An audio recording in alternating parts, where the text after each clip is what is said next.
มาบ่โจทย์ไม่เขาไปนำไปโจทย์ไม่มันจะไปนำมันเฮ็ดยังมันว่าไม่ไปนำแล้วเว้ยเจ้าร่วงไฟแดงมันว่าวันนี้พ่อบ่ยินบ่ผู้ว่าบ่โจทย์ไม่พอได้ยินดูเพิ่นว่าเนาะแต่บ่โจทย์มันจะเห็นทุกคนอื่นโจทย์เห็นเพิ่นว่าพอเราคิดว่าเข้าเมื่อยเข้าเซามือเข้าบ่ขับรถพอบ่เมื่อยแล้วก็ไปเลยเนาะเคยยินในที่หรือบ่ตัวนี้อันนั้นบางทีลูกหลานไปตัวเมืองนะเรื่องไฟแดงเนาะไฟแดงไฟเขียวไปเลือกนี่เนาะมันเป็นสัญลักษณ์อะไรแนวนั้นนะเนาะก็จะให้ฮู้เพิ่นรถไฟต่อเพื่อว่าอยากคิดว่าให้ประดาตัวเมืองเวียงจันทร์ซื่อๆคนบ่คิดว่าไฟที่มีความสำคัญเกี่ยวพันกับเวียดนามการจราจรนะเนาะอยากประกอบด้วยนึงเนาะตอนนั้นเรียนเก่งจะมา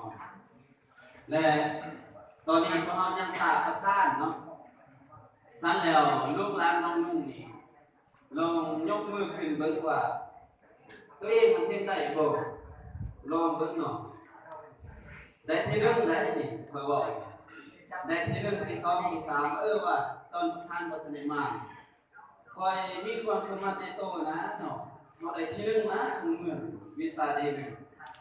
มีบ่ผู้สิยกมือบ่ไอ้นักเรียนเก่งตัดสินใจเลยเนาะคือป .5 ตะกี้นี่ไปส่งฮอดเวียงได้เนาะเส้นระดับศาสตร์เนาะแต่ย้อนพวกเราบ่มีความกล้าหาญได้ยังน้อยหลายเขาได้จบเนาะเขาบ่ให้อีกไปเสงมีแต่ม .4 ม .7 ไปเสง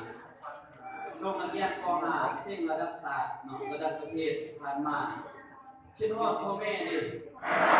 เนาะอยู่เวียงก็ฮอดปึ๊บให้นั่นได้ปีนี้นี่ผู้ได้ไปหมดแพ้นั่นได้